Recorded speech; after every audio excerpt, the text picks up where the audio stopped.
So, first and foremost, a huge thank you, as always, to our corporate partners who are BASF, BMS, CAPS, Copart, Emacs, Integral, Enterprise Rent-A-Car, Mercer, Nationwide Vehicle Recovery Assistance, S&G Response, and Sherwin-Williams Automotive Finishes, as well as our partners, Aztec, the Green Parts Specialists, Indasa, and the Innovation Group. As per usual on the webinars, a little bit of a disclaimer, so it's on the screen, but we'll also read it out.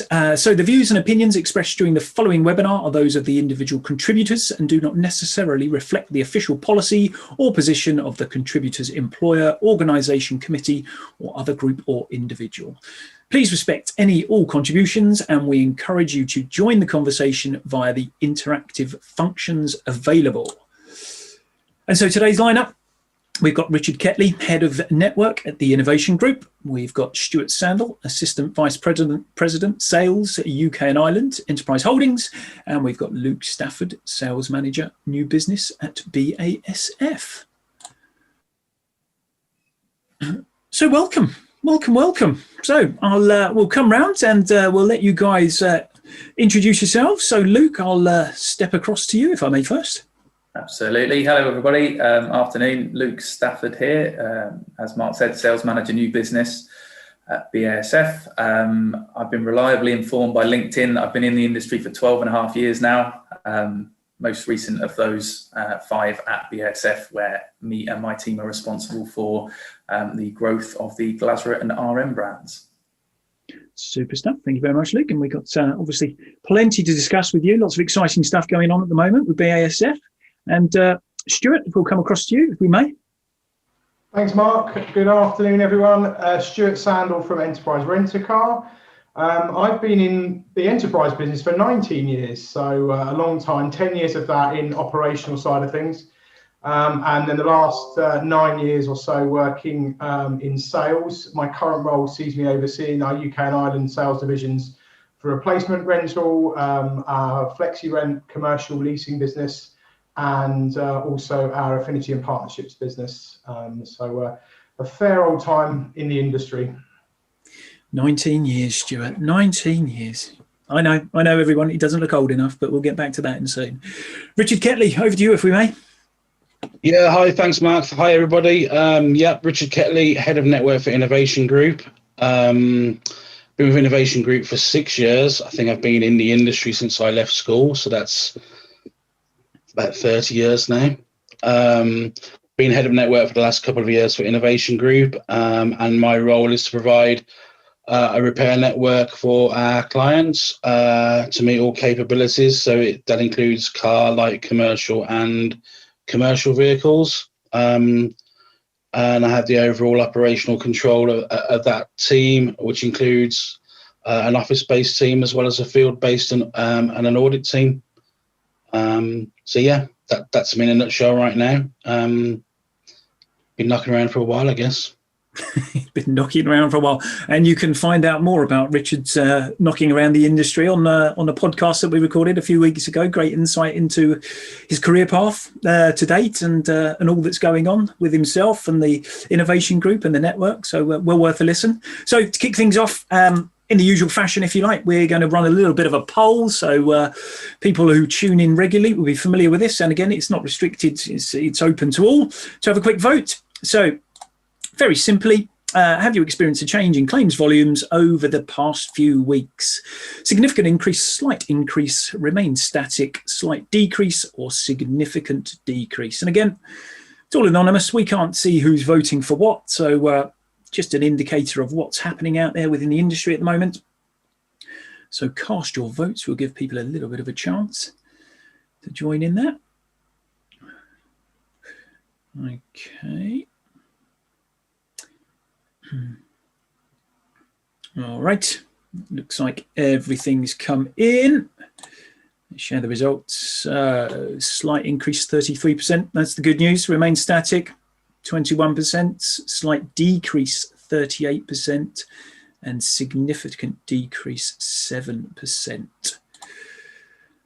So again, we spoke last time, local lockdowns, local restrictions potentially having an impact. So that could be a result of that. And obviously a few weeks or next week, I think we may see sight of the sort of CAPS data as well, which will give us a far greater picture of what's happening out there. So, but certainly a bit of a gauge. And anecdotally, from you guys, so I'll come to you if I may first, Richard. So, from your perspective, what does the industry look like right now?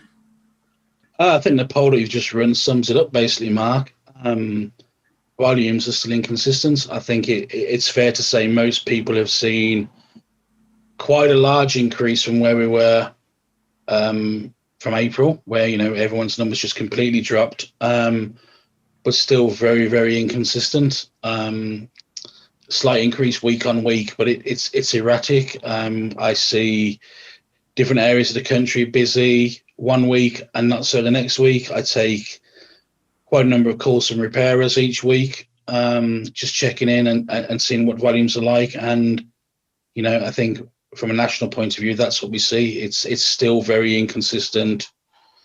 I think a lot of repairers are still trying to contemplate what the new normal is going to look like right now. And I think that's further complicated by the local lockdowns that you've just mentioned, because I think that may, we don't know yet, have a bit of an impact in the next couple of weeks. Yeah, absolutely. And again, it's again, very mixed bag in terms of people we all speak to, I'm sure, and everything we see. The headline news, lots of businesses expanding at this current moment in time, whilst of course others are really suffering out there. So yeah, we're seeing different pictures everywhere. So Stuart, from your side, from where you sit, again, how is the sort of the world according to Stuart Sandell and Enterprise right now? I think kind of echo really what Richard was just saying. Then definitely uncertainty, I think, is around everywhere in terms of volumes. We tend to be about sort of 7 to 14 days behind the curve when it comes to seeing the impact of drops in claims. Obviously, people take mobility after, not the day they have their accident, but when they go for repair. So we try and pull data from as many places as we can to try and understand that. One of the things which may be interesting this year to see is, I think the claims are dropping back a little bit at the moment with restrictions and traffic volumes dropping. But we would typically see this time of year about an 8% increase because of the clock change. So that normally has an impact. And I think for the last 5 years, I think our average is about 8% increase in replacement rentals after the clocks change. So whether that smooths off what might be a declining kind of claims volume and keeps it flat, that might hide a couple of things in there. But I think overriding, there is just this uncertainty in volumes, and I think everybody, is nervous about that more than anything right now. And further lockdowns, does that bring less claims and more inconsistency, and it's tricky to plan. Great stuff. Thanks, Stuart. Yeah, and there was obviously, yourself and others were talking about sort of, the changing clocks and the increase in accidents. Earlier in the week, we saw some press statements and things go out there. So yeah, absolutely. What is that sort of covering up as a real picture at the moment? So across to you, Luke, again, slightly different, I suppose, perspective on the world, but, you're still out there, you're in contact with lots of body shops and speaking to lots of people. So how's it looking from where you sit? A bit like what both Stuart and Richard said, really, it's quite inconsistent at the minute. We have to wait probably another couple of weeks after Stuart before we see the impact on us as well. So like him, we're trying to keep an eye on what's going on. Yeah, that inconsistency is quite clear. The local lockdowns are clearly going to have an effect. But one thing we have noticed in the industry really is we all had that forced period of reflection back during the lockdown, and there's actually a lot of new and interesting things that people are implementing in the industry that maybe they had a chance to have a bit of a strategy around during that lockdown. So yeah, it's challenging at the minute, but actually there's quite a lot of exciting change that appears to be happening as well. So we're all keeping an eye on what's going on with the second wave and further into the future with Brexit. But right now, we're having some very interesting conversations about new and innovative things in the industry. Yeah, definitely. And I think that's, real valid point.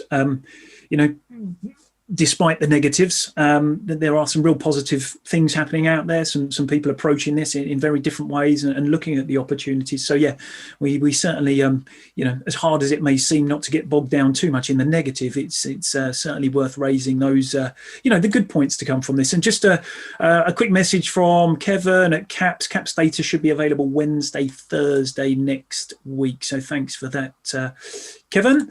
And so an awful lot kind of coming at us, and we sort of summarised it in the previous session. We've got, the sort of imminent end of the furlough scheme. Obviously, it changes across to the job support scheme. We've got Brexit looming. We've got these local restrictions in place. So, Richard, if I come to you, so from your point of view, Q4, how are you approaching Q4, and likewise, how are you kind of working with your supply chain to get your way through this, I suppose? I think approaching Q4, I think we're taking some of the learnings that we've picked up. As Luke just said, after March, we went into a period of looking at our business, looking at our processes, looking at how we can improve, knowing that we're going to have to adapt to our business. We've kind of got a learnings from lockdown banner that we use within the business, where we're looking at ideas. Looking at strengthening my network team to bring some more depth into there. I'm looking, we've got a couple of guys dedicated now as sort of like problem solvers to pick up the phone, help repairers where they need to assist in things that are unwinding for them in Q4. We're monitoring the various lockdowns almost on a weekly basis by now.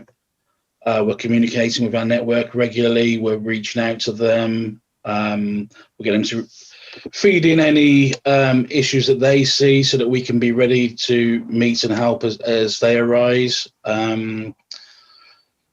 Talking about some of the initiatives that we're seeing in the industry. So we've just created an estimating forum, and that's a forum between our in-house engineers and repairers.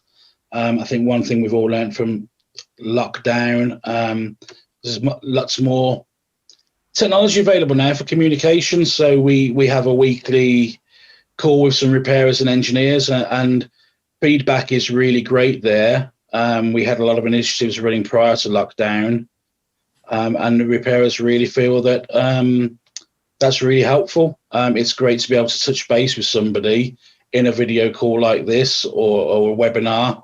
And talk through different issues. We've got a lot of engagement going on as well with our network. We recently ran 6 webinars last month to talk repairers through some changes we've made, and that's something we're looking to roll out even further. So I think Q4, the way we're looking at it, we know there's a lot of disruption coming for repairers. Can't really plan yet. So yeah, we're just trying to make sure that we reach out, we keep in touch, we know what's coming down the line, share that information, and engage with our supply chain, our repairers, to make sure that we're there to support them and feed information backwards and forwards to support each other, really.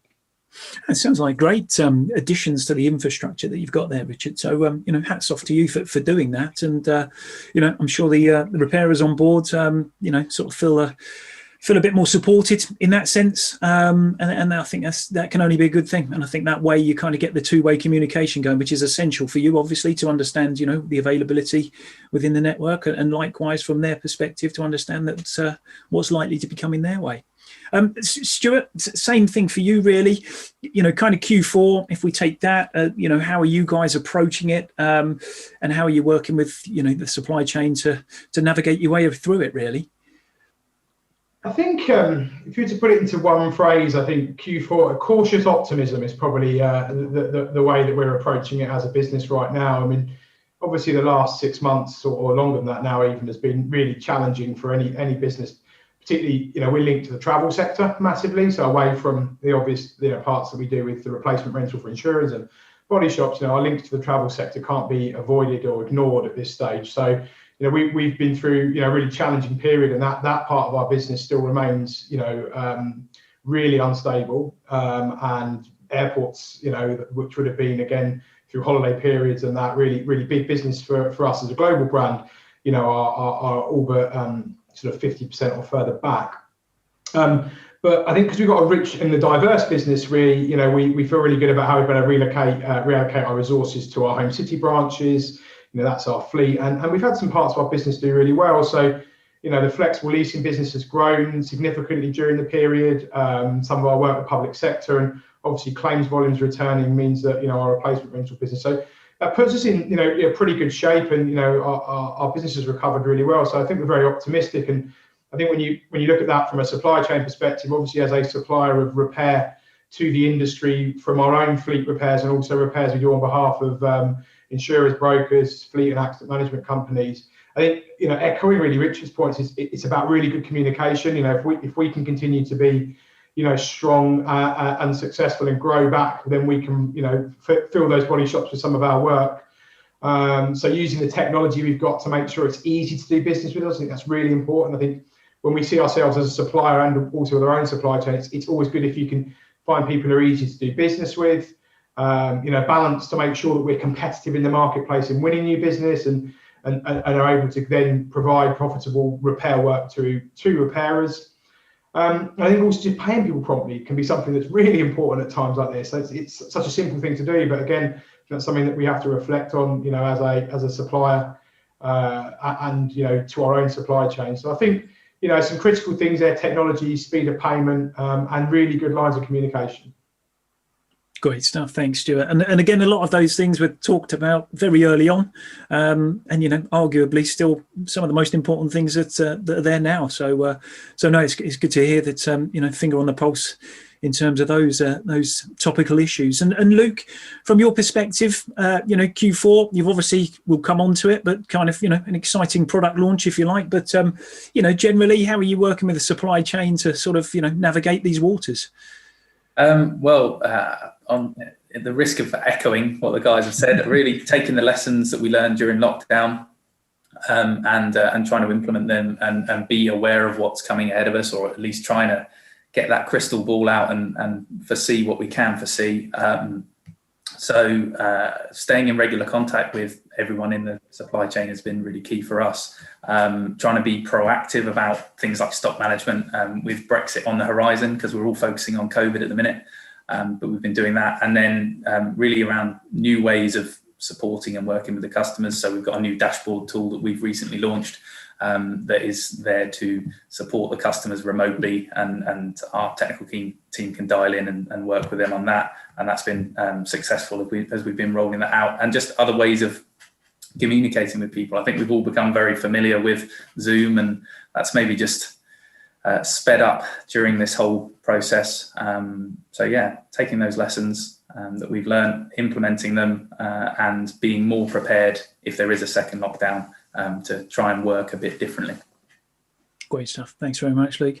And yes, very familiar with technology and Zoom. And as Stuart pointed out earlier, no, this board isn't constantly attached to me. So if you do see me in person without that board behind me, do not fear. It's nothing major. So sustainability was kind of, one of the key headlines, and everything we've kind of already discussed and probably learnt is part of this whole sustainability piece. But it's a term that's been bandied around for a long time. And in light of obviously recent events, it kind of seems to have, taken on a bit more of a meaning now in various guises. But what does it mean exactly to your organisation in the context of the sector? And Stuart, I'll come to you first on that one if I can.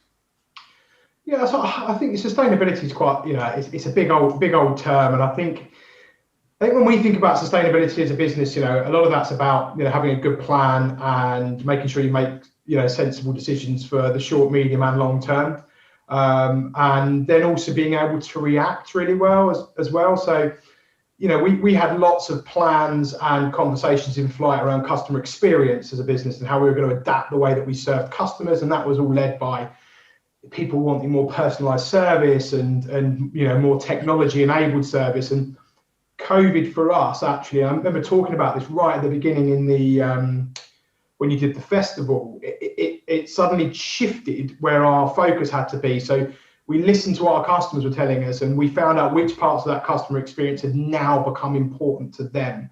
So I think sustainability is about having a plan, but not being afraid to sometimes move off it or redirect your plan to what's going on around you, because some of the changes that have happened as a result of COVID, whether they're in a repair or in a retail environment or in a car rental business, they're fairly permanent. I think a lot of those changes in the way we interact with customers. So I think, you know, sustainability for me is about having good plans, but then also being able to react to the environment around you. And I think in the context of wider business, you know, and again, I'm going to look at our sector a little bit in terms of mobility and car rental. I think diversity within your business is really healthy. We've seen one channel of our business dry up, all but dry up, leisure and airport business travel. But because we've got multiple channels of business, we've been able to react and shift and grow elsewhere. But what we've seen with others in our sector, where they're so reliant on one stream of work that sustainability comes into question when that channel dries up. And I think that can easily be reflected when you talk about, you know, repairers and body shops. If you're very niche or you're only taking your work from one particular stream, that can bring with it its own kind of risks. Whilst you might be very good at that, you know, if there's any changes in demand. Yeah, that's really interesting. And you know, I suppose a business like yours has got to be ready to turn that tap back on as soon as, you know, the leisure and industry, you know, takes off once again, really. Yeah. So it's interesting to have that adaptability. So yeah, but you know, absolutely key, I think, and I think that's something that's been, you know, we've raised several times on the webinars over the week. It's having that agility to move, yet still maintaining those sort of long-term plans, if you like. And Luke, I come across to you. You know, sustainability is obviously a big piece of BASF as a whole, and you know, most businesses now. But you know, in the context of the sector, you know, have alluded to kind of, you know, various understandable, you know, products coming to the market potentially in the near future. But you know, what does it mean to you guys, really? Yeah, well, that's it. I mean, we're the world's largest chemical company, so the whole strap line of us is we create chemistry for a sustainable future. So we have it sort of imprinted on the back of on the chip that they put in the back of your head there. Sustainability is a core part of what we do. So specifically with our sector, obviously, we've been pushing the environmental side of sustainability for quite a while now. That's obviously becoming more and more in the mindset of everyone, really, all consumers. And so we launched our eSense and our EcoBalance range of undercoats and top coats about 18 months ago now. And that's specifically focused on reducing CO2. Yeah, next couple of months, sort of watch this space. We have some unique and new solutions that are going to be coming to the market, and that's designed specifically to try and increase throughput, but also reduce that environmental impact as well. So that's something quite exciting. But if we talk about sustainability as a broader thing and sustainability of our industry, obviously we've been talking about getting younger people into this industry for a long time.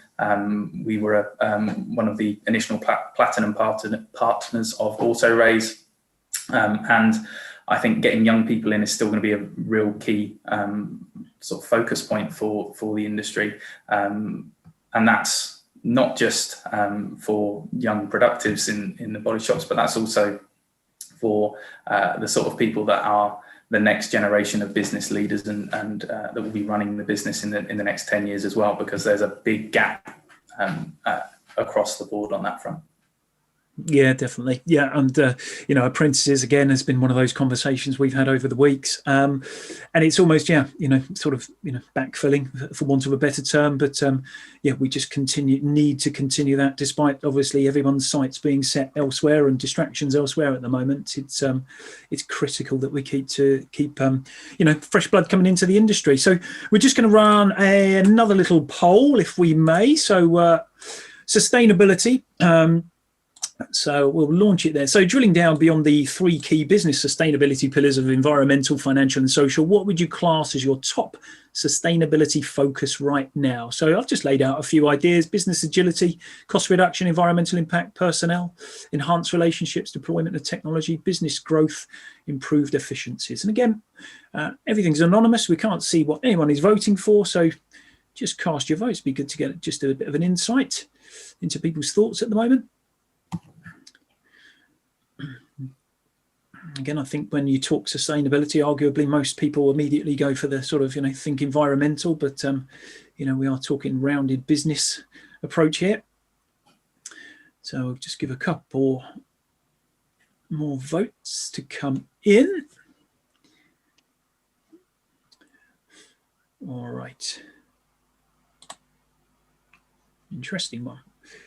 Going to keep the results to myself. No, not really. All right, so what do we got? Business agility. So Stuart, you hit the nail on the head there with that one, 35% there. Where else have we got? Improved efficiencies. So we've spoken a lot about processes in recent weeks as well. Business growth, 14%. That's a very interesting one to have there. So great stuff. Richard, I'll come to you if I may then. So kind of moving it on, I suppose, a little bit, and having seen what you've just seen there, what are the key sort of focal areas of sustainability within the sector right now that you're kind of getting feedback on, whether it be yourselves at Innovation Group and or the network that you're working with? From a repairer point of view, from where we sit, obviously looking after repairers, I think it is that business adaptability that, the poll reflects, and Stuart's obviously mentioned originally. Repairers are adapting, they are trying to change. I think it was interesting seeing the business growth having quite a large percentage there. It's quite obvious there's a lot of groups at the moment that are looking around for opportunities and buying other sites, and is that part of their sustainability plan to expand their business footprints, gather more capacity, more work volume via a new site? Will that help sustain their business? It's an interesting one to watch over the coming weeks, I think. Some repairers, I think, are just trying to weather the storm. In the next few weeks, as we said, furlough is going to finish. We're going to move to the JSS scheme. What's that going to mean for businesses? It's a very interesting time right now for repairers, and sustainability is a very big word to use, and I think it might mean lots of different things for lots of different repairers for different reasons. Yeah, and I think you're absolutely right. We've got a massive spectrum of repairers out there, and as we saw from both the polls we've just done, actually, there's a real split in terms of where people are currently exercising their energies, if you like. And Stuart, amongst, you've obviously talked about kind of enterprise and your focus on sustainability, or if you like, or the key areas there, industry-wide stakeholders, again, does it kind of align with what we've just seen from the poll there in terms of your thoughts and the feedback you get from industry? Is it that kind of adaptability that continues to be key amongst everyone? Yeah, I think anyone was a bit surprised about in the poll was that technology wasn't a bit higher up from a sustainability standpoint. And sort of just reflecting on what Richard's just said, you've got that word sustainability now. If you look at the repair sector, you've got some that are probably worried about next month, and some that are investing in sites that means that they've got sustainability plans over the next number of years. So I think it's very much sort of subjective as to where your viewpoint is in there. I think cross industry. I think most of the sort of larger organisations that we talk to and deal with have all reacted, put in place plans, and somewhat stabilised. So sustainability is much more of a further out process now. They're looking to the longer term future rather than the immediacy of reacting to what was going on around them. And again, I hear a lot of optimism in the industry, and I see, certainly it's exciting when you see new body shops opening and when you see some of the names of the people that are associated with them, which are, stalwarts of the industry as well. So I think generally speaking, I think we're in, there should be this optimism around amongst all of that. And I certainly see that across the industry from different parts of the supply chain, or even when I speak to the insurers and the brokers, there's not there is that kind of general optimism that we will get back to normality at some point. I don't know if that completely answers the question, but. No, I think you're there or thereabouts for sure. And as you say, some of the names that you've seen acquiring, opening up new sites, it is exciting. And to actually see, ultimately what they'll do with them, how they'll approach things differently. Is this their chance to kind of, put their, dare I say it, post-COVID stamp on the way that they do business? It possibly could be. I mean, all to be revealed, I suppose. So we'll start talking about volumes. Now, Richard, I'll skip back to you on this one. So, we're historically an industry built on volume relationships. Is that still relevant moving ahead? We've talked much about this kind of, this 80% going into Q4 as, this was going to be the figure that we were all looking at, and whether we reached that or not. 73%, I think we were on the last CAPS report. But will we get back to the 80%? And are we moving, are the goalposts moving really in terms of the industry? That's an interesting one, really. I think given the very nature of what most of my repairers do, and obviously we ourselves do, it's driven by insurance and claims frequency. So what does that mean for all of us if the claim frequency is reduced? How long will it be reduced by? Will it continue to be reduced? I think there's a number of things we need to take into consideration there. It's kind of twofold. I think we could be looking at the whole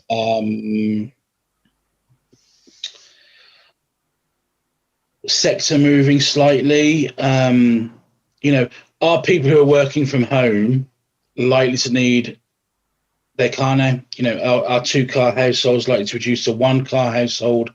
Will that impact our volume? I think we're still going to be, as a repairer network, in some kind of volume relationship. It's what has happened historically over years. Most people have insurance, which they will use to claim on when they have an accident. Whether we see that be slightly less significant over the next 6 to 12 months with projected redundancies and people perhaps not making claims or not wanting to pay excesses,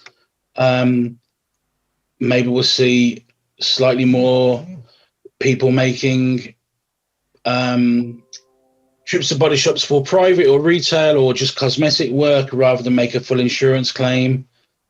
I think eventually, coming full circle, we're still going to have large volumes of claims to be placed in a repair network. So it is still going to be a volume dependent relationship to a certain extent, but I think that relationship will also change. I think we're quite comfortable right now. We future-proofed our network. We have the right repairers in place. We can still place the vast majority of today's work in our network.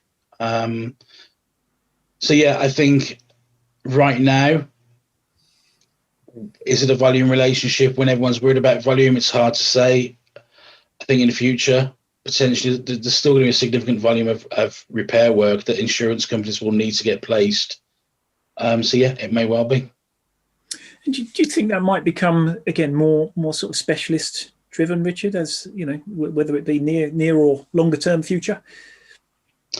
I think technology in cars may drive some specialisms. I think if you're a body shop that won't or can't invest in your business, in your people, in training, as we see more technology come into vehicles, along with ADAS and everything else that's coming into vehicles, I think some repairers may fall by the wayside because they just won't have the ability to repair those cars.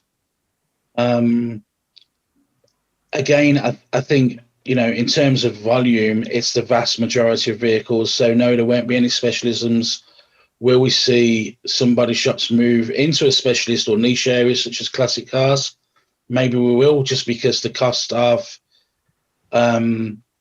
investing in training in your staff and all the equipment needed to repair the modern car, some body shops may not be able to afford that. Okay, great stuff. Thanks for that, Richard. Great insight. And Stuart, I'll come across to you on that one. You obviously, big volumes of vehicles out there, big volumes of supply to the industry. What are your thoughts around that kind of, volume relationship? Is that, still the way forward, essentially? Yeah, I think it's about mix of business. I think the best way to, as a business, and almost back to that sustainability point a little bit, is a good mix of business. If you're reliant on one source for your business, that's really dangerous. And, I can reflect on that as enterprise. If you have a local branch, yes, they'll get business from our big insurer or assistance company relationships, but they have lots of small businesses that send them hires, and their local retail customers who come in every weekend. And I think any business can learn from that kind of approach. Yes, you might get these big volume contracts that bring good work in, but it still needs to be good and practical and fit into a mix of business. And the other piece around sort of specialization, I think, we're having to do all sorts of different things with electric vehicles these days, and cars have got more equipment on them and what have you. And again, I think all of that can fit into a volume relationship or within the mix of business.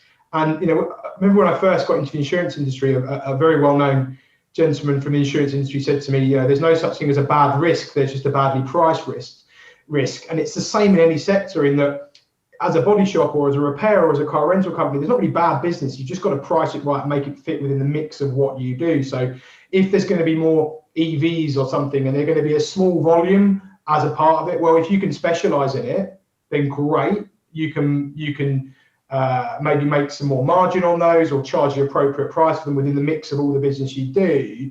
So I don't think it shifts from either, but I think all businesses should be making sure they've got a good balance. And then even looking at adjacent things that they can do within their business, where they can cross skill. I remember many years ago going into body shops who were starting to do MOTs or a bit of service maintenance, repair work, that kind of thing, and create a blend of income streams. And I think, COVID and things like this, they teach us the lessons in that space. Yeah, no, I think you're absolutely right. And the conversations, again, having with people, they're looking at things differently. They're looking laterally now at other opportunities, and rightfully so. Why wouldn't you, kind of thing? And I think that work mix, that is kind of one of the key ingredients at the moment. You touched upon it, vehicle technology. Will that drive specialism to some degree? Arguably, yeah, it will. And I think that's kind of been well documented over the years. But again, you'll still need that mix of work to provide you with that right volume. And Luke, I'll come across to you on that one. So again, a little bit, it's kind of, we sort of sustainability piece, we've touched upon that. And again, from your point of view, the relationship with the industry, the volume, the supply of paint, etc. How do you see it as all sort of evolving? Volume is what keeps the lights on at the end of the day. I mean, without repairs going into the shops, we might as well all go home. I do think a couple of points that both Stuart and Richard said were interesting there. I think the ability of body shops to invest and upskill with the new vehicle technology is really key. We look at the last 5 years, how much vehicle technology is increased, improved and advanced. If we look at the average insurance premium, Q3 2015, £474. We look at it, average insurance premium Q3 2020, £473. So I still think there's maybe a bit of a disconnect between the underwriting of and the pricing of those premiums and the expectation of the repair, really. So I think that's a key thing. The other part that's really interesting for us is volume is obviously going to continue to be important, but it's the route that volume takes to get to the repairer that may change, and we believe could change as time goes on. You only have to look at telematics in the vehicles to see that first notification of loss might not be when you phone an insurer. It might be that the manufacturer gets more of a hold on that. There's always going to be a place for the model as it sits. It's not going to change. It's been that way for a long time, but it might shift a little bit, and that's sort of maybe what we see. Great stuff. Yeah, great thoughts there, I must say. And so moving things on. So what new areas or ways of thinking, again, we've arguably touched upon quite a few of these, but operations, do you think will be adopted moving ahead? And that can cover anything from people's skills, the environment we're working in, relationships, adaptability of business, service levels, all these things. But, kind of, I suppose, what are going to be the key areas that businesses are going to be focusing on as we move ahead? And Richard, I'll come to you on that one if I can. Well, I think we touched on a couple of the other questions and topics we've already discussed, but I think technology is going to be one of the new areas that we're all going to be thinking about. I think we've all adapted to Zoom and Teams meetings. We've all adapted to working from home to a certain extent. So, people not being in the office, not having to physically sit on a desk chair. So people will be key. And you need to look at your people and invest in their skills. I think we all need to, still consider the long-term effects that this pandemic is going to have on consumer behaviours and how that might change. Are people going to be more cautious moving forward about, where their repaired and where their vehicles repaired and why, etc. I think from our point of view, from Innovation Group, it's definitely going to be, a lot of it's going to be technology led. We're putting more work in with a partnership via Interest on our triage procedures to get the right vehicle to the right repairer. We're doing a lot of work around our audit program. We're turning that into a fully remote audit using a huge amount of video technology and technology through different systems that we've got now that allow repairers to provide an awful lot of information themselves, that we can carry out an audit without losing any of the key things that we need in our audit skills, which means that I can actually use my audit team to spend more time focusing in areas where they need to in supporting repairers, which is going to be really interesting. So that will move into sort of like almost a consultative area. For us moving forward, and I think for most people and most business, big things would be technology people and skills and training, because we are going to have to adapt moving forward in a different world. Lots to think about. Great stuff. Thanks for that, Richard. And again, often we come around full circle back to people once again, and recorded a good podcast the other day, which was, all about people-centric, and how that propels businesses, really. Luke, same sort of question to yourself, ways of thinking and operating, moving ahead, what are we likely to see? Yeah, touching back on the sustainability piece, I think we're all expected to do more with less. So less waste, less energy consumption, less CO2, less impact on the environment, and just less. But I think, so a big part of that is about how we adapt to that. I think the digitalization thing that Richard mentioned is a real key point. Technology is going to be really key. And actually what we've been doing is actually just building more strategic partnerships. So communicating more, discussing with people that maybe we wouldn't have talked to as much before. So it's not someone that's necessarily going to buy paint from us, or that maybe even has influence on the sale of paint. We still want to go out and be talking to people and really meet up and chat through with people that have similar values to us on sustainability, innovation, and sort of supporting the customers. So that's sort of what we've seen, certainly over the past couple of months, sort of post-lockdown. And I think that's definitely going to continue into the future. I think the whole industry is just communicating more, because we all need to stay agile and to try and react to whatever's coming our way.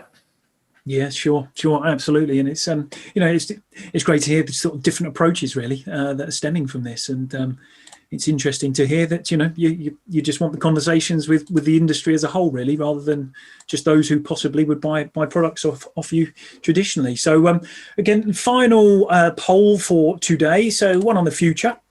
So 3 years from now, how different do you feel the industry will be from what it is today? So 1 is no change, 5 is significant change. Cast your votes.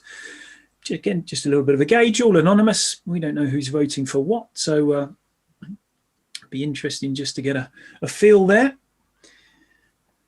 And we'll come across to you, Stuart, in the first instance once the results are in, just to get your take on that and give people a little bit more of a chance just to cast their votes.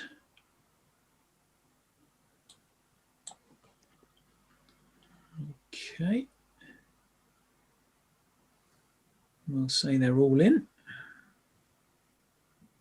And when you say that, more people vote.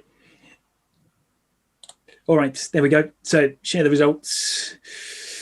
So a 4 on the scale of 1 to 5. So pretty high towards significant change in the next 2 to 3 years. 44%, middle of the road, 34% kind of thing. So again, just a little bit of a sentiment gauge, really. Stuart, 2 to 3 years time, you know, kind of what are your thoughts there in terms of, you know, the positives that we've learned from this you know, rocky period?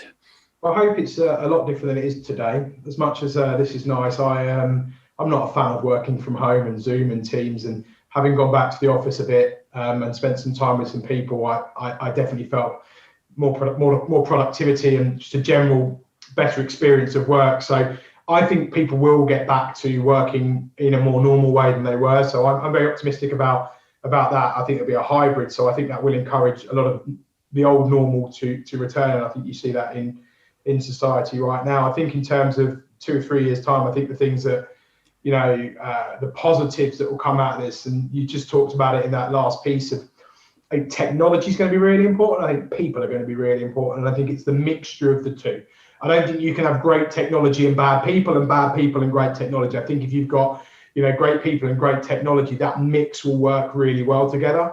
I think some of the positives as a business that we will certainly take away has been how much we've learned from our customers and by talking to them and understanding what people want. And I think a lot of the things that people want, we already knew were coming, but they've sped up. So automated transactions, technology enabling them to, you know, take a rental car a bit more like when you go on a flight with a, you know, a boarding pass type approach, looking at the connectivity and how we can do things better. So again, in our world, that might be remotely accessing vehicles. And then from a claims perspective, you know, Luke touched on it a minute ago. What about when the cars start notifying us, and where do we fit in that kind of side of things in terms of, will the claim always come from a choice of a phone call as opposed to a reactive message from a car telling somebody or something somewhere an incident's occurred? So I think there's a lot on the horizon. So I do think the environment will change, but I do believe that really, really great people at the core of your business will mean that you'll get through that, whether they're on the front line or whether they're, you know, working on your systems and your technology in the background. I think that's going to be the positives that we've learned, or we already knew, but I think they've come out to the fore during this as well.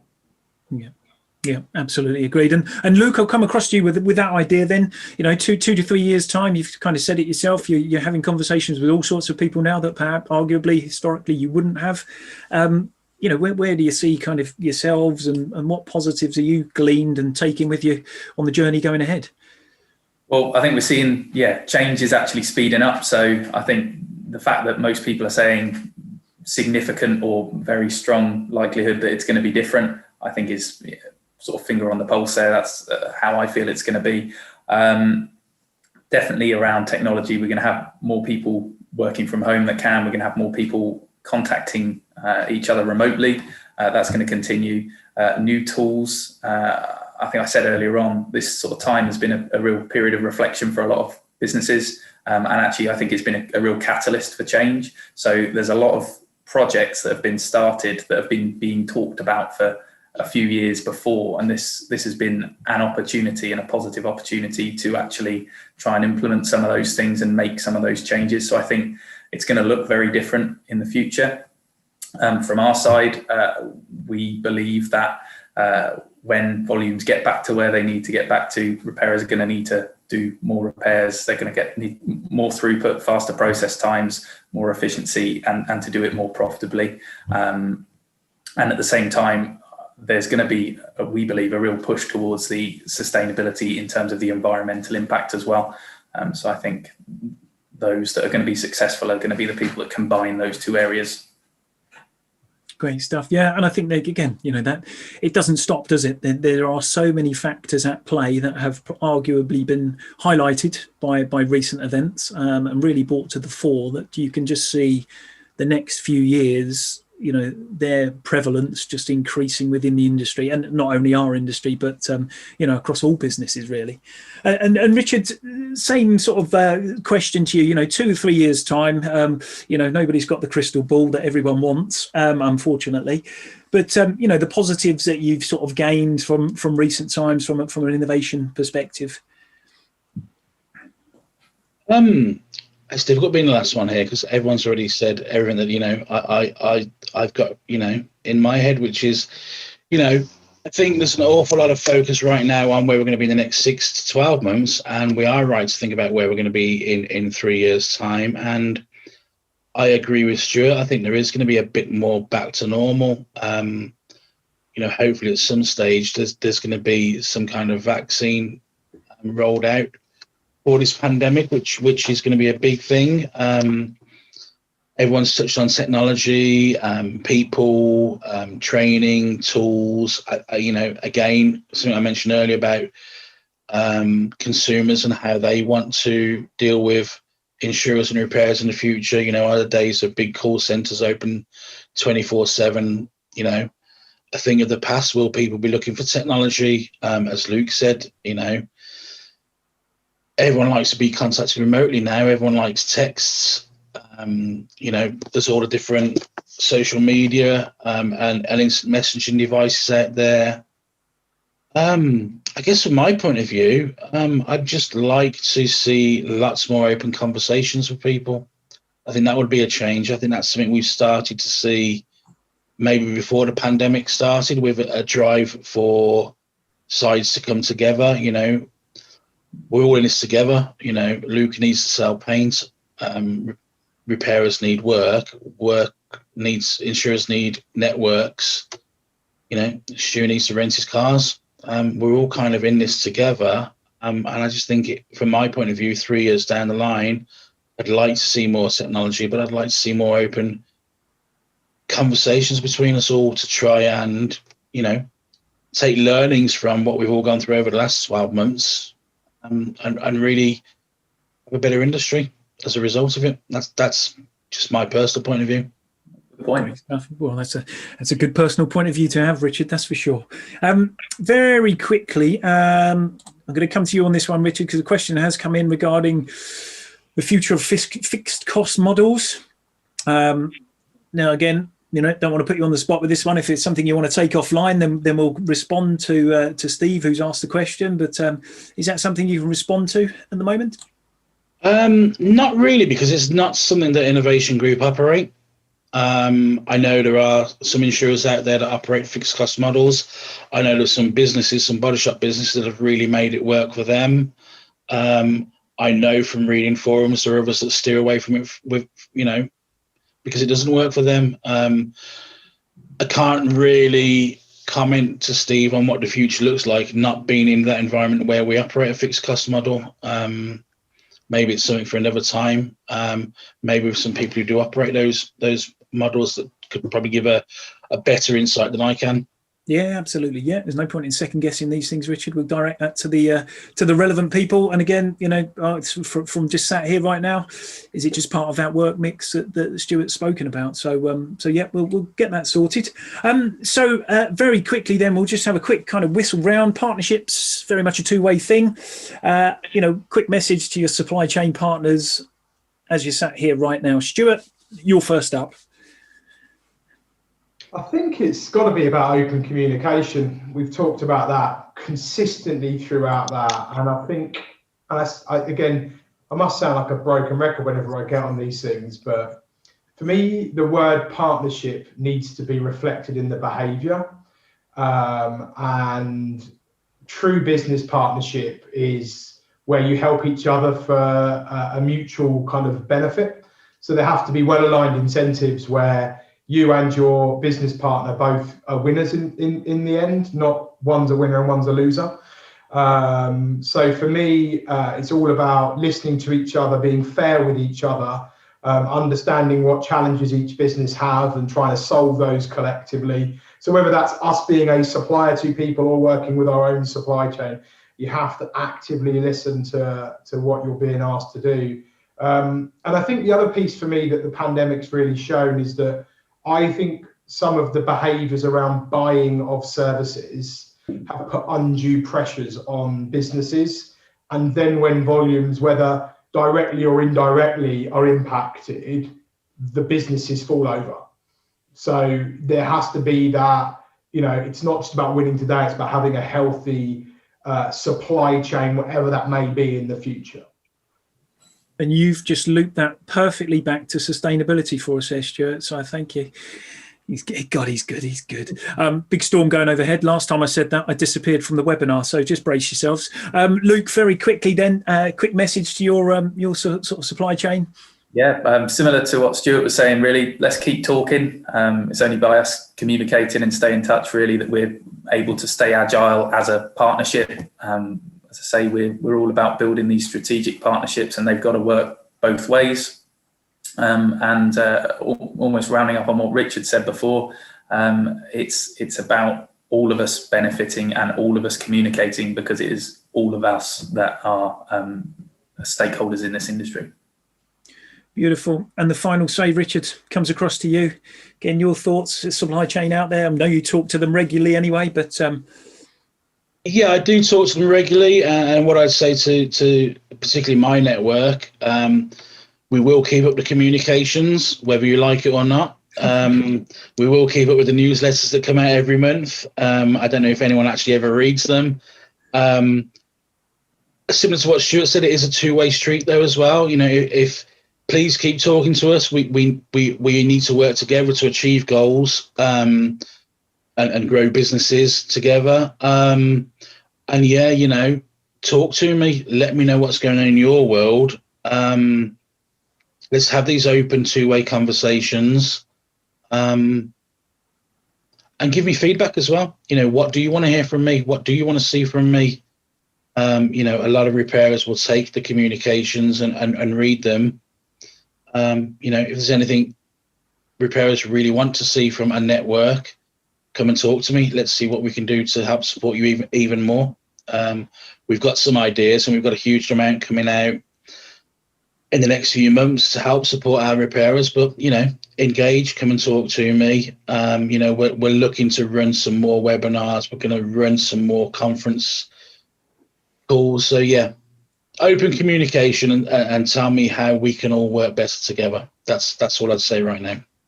Like it, Richard, like it. And that's a great way to round things off. Echoes sentiments from this side of the webinar as well. So any thoughts that attendees have, or of you panelists, obviously, really appreciate the feedback. Just make sure we're continuing to hit the button in terms of what we do on a bi-weekly basis. So bi-weekly, obviously, with the webinars now. Next one on the 11th of November. We've also got the ARC360 event, which takes place week beginning the 23rd of November. All of that information, all of those sessions are available on the newly launched, only yesterday, hot off the press, ARC360 website. So yeah, it'd be great to see you there. Obviously, we've got the LinkedIn channel, ARC360 LinkedIn channel now as well. So we're just creating content on there, and that will be used as very much a sort of networking platform.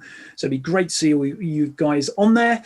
Keep your eye out for content, podcasts next week, video recordings, insights that we publish via the website. So a whole host of information out there. Huge thank you, obviously, to Luke, Stuart and Richard for joining us today. Thank you very much for your time, gentlemen. Stuart, you can get off back to playing with the kids and doing what you need to do and whatever else. Thanks very much for joining us, everybody. Again, as you leave, lovely to see some messages come into the chat. Big thank you, as always, to finish off, to our corporate partners and our partners, so BASF, BMS, CAPS, Copart, Emacs, Integral, Enterprise Rent-A-Car, Mercer, Nationwide Vehicle Recovery Assistance, S&G Response, Sherwin-Williams Automotive Finishes, and our partners Aztec, the Green Part Specialist Indasa, and the Innovation Group. Thank you all once again. Have yourselves a fantastic Wednesday afternoon. Take care all. See you soon. Thanks, everybody. Bye-bye. Bye, guys.